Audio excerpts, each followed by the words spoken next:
सुप्रभात प्यारे बच्चों। आज हम कक्षा 7वीं की संस्कृत दिव्यम पाठ्य पुस्तक अष्टमः पाठ संख्या ज्ञानम पढ़ेंगे। तो इस पाठ में आप जानेंगे संस्कृत की संख्या के बारे में।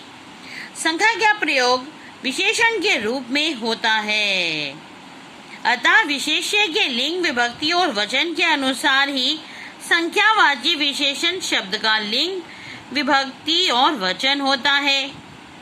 1 से 4 तक के शब्दों के रूप तीनों लिंगों में चलते हैं।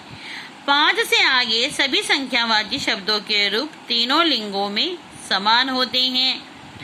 तो बच्चों, इसमें बताया जा रहा है कि जो 1 से 4 तक की संख्या होती है वो पुल्लिंग में अलग लिखी जाती है, स्त्रीलिंग में अलग लिखी जाती है और नपुंसकलिंग में अलग लिखी जाती है। तो चलिए हम जानते हैं कि वो किस प्रकार से अलग लिखी जाती है।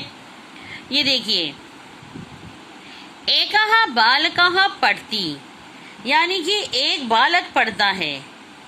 एका बालिका पढ़ति, यानी कि एक बालिका पढ़ती है। और एकम फलम अस्ति, एक फल है। तो देखा आपने, एकः, एका, एकम, ये थे आपके पुल्लिंग में, स्त्रीलिंग में और नपुंसकलिंग में, और तीनों का ही अर्थ है एक। अब हम नीचे चलते हैं जिसमें बताया गया है द्वौ गजौ गच्छतः, यानी कि 2 हाथी जाते हैं। द्वे चटके वृक्षे तिष्ठता, 2 चिड़िया वृक्ष पर बैठी हैं। तिष्ठता होता है बैठना और गच्छता होता है जाना।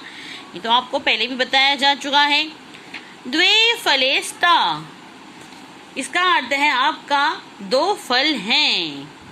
अब नीचे देखिए, अब यहाँ पर आप ध्यान दीजिए कि आपने देखा कि द्वौ जो है वो पुल्लिंग के लिए इस्तेमाल किया गया है और द्वे स्त्रीलिंग के लिए इस्तेमाल किया गया है और नपुंसकलिंग के लिए भी द्वे ही इस्तेमाल किया गया है। अब देखिए, त्रया अश्वः धावन्ति, जिसका अर्थ है 3 घोड़े दौड़ते हैं। तीसरे शिक्षिका आगच्छन्ति, यानी कि 3 शिक्षिकाएं आती हैं। और त्रीणि फलानि सन्ति, 3 फल हैं। तो देखा बच्चों आपने, त्रया जो है वो पुल्लिंग के लिए इस्तेमाल किया गया है, तीसरा स्त्रीलिंग के लिए इस्तेमाल किया गया है और त्रीणि जो है वो नपुंसकलिंग के लिए इस्तेमाल किया गया है। चत्वारः बालकः खेलन्ति, यानी कि जिसका अर्थ है 4 लड़के खेलते हैं। चतस्र कन्या खेलन्ति, 4 लड़कियां खेलती हैं। कपाटिकायां चत्वारि पुस्तकानि सन्ति, अब कपाटिकायां का अर्थ है अलमारी, तो अलमारी में 4 पुस्तकें हैं। तो यहाँ पर आपने 4 को देखा कि 4 को पुल्लिंग के लिए चत्वारा का प्रयोग किया गया है, स्त्रीलिंग के लिए चतस्र का प्रयोग किया गया है और नपुंसकलिंग के लिए चत्वारि का प्रयोग किया गया है। अब हम जानेंगे 5 वाला, पंच वृक्षः सन्ति, यानी कि 5 वृक्ष हैं। पंच कन्याः क्रीडन्ति, 5 लड़कियां खेलती हैं। और पंच क्रीडनकानि सन्ति, यानी कि 5 खिलौने हैं। तो अब आप देखिए कि 5 की जगह पर स्त्रीलिंग हो, पुल्लिंग हो या नपुंसकलिंग हो, पंच पंच पंच ही लिखा गया है और इन सब का अर्थ 5 ही होता है।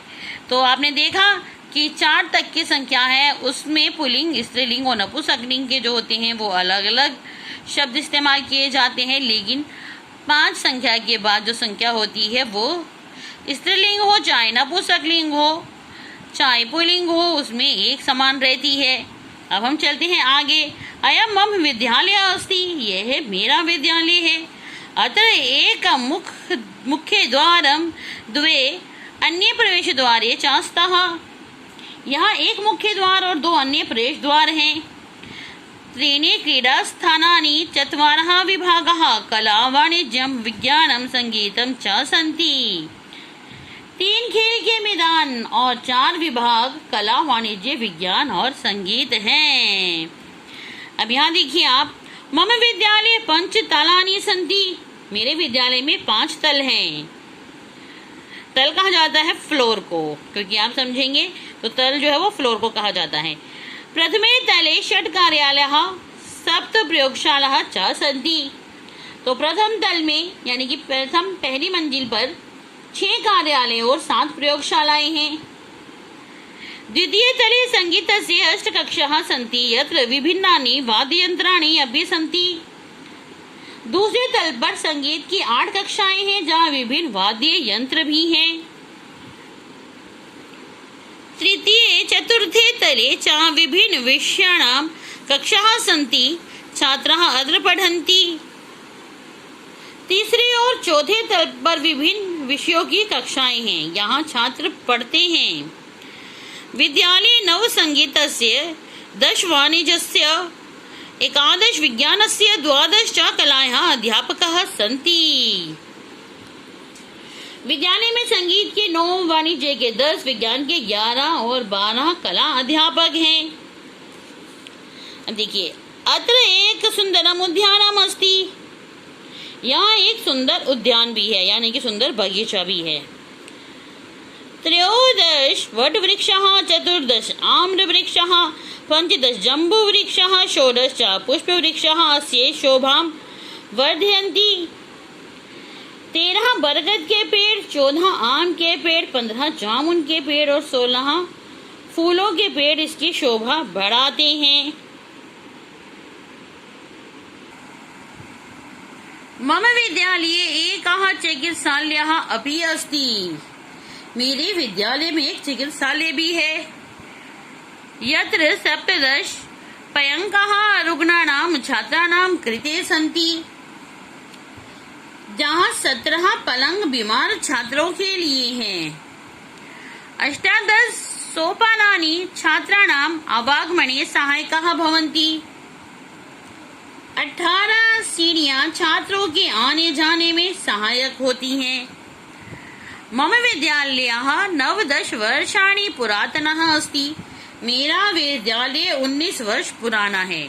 आगामी वर्षे अयं 20 वर्षाणि सम्पूर्णं करिष्यति, ततः एकं भव्यम् आयोजनं भविष्यति।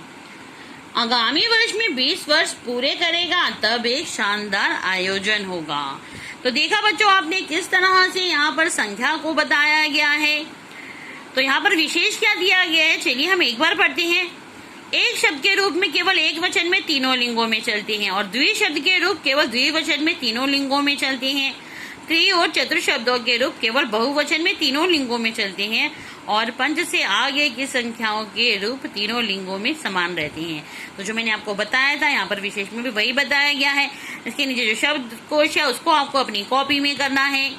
आशा करती हूँ आपको ये पाठ समझ में आया होगा और आप इसका अनुवाद जरूर याद करेंगे और मुझे जूम क्लास में सुनाएंगे। धन्यवाद। आपका आज का दिन मंगलमय हो।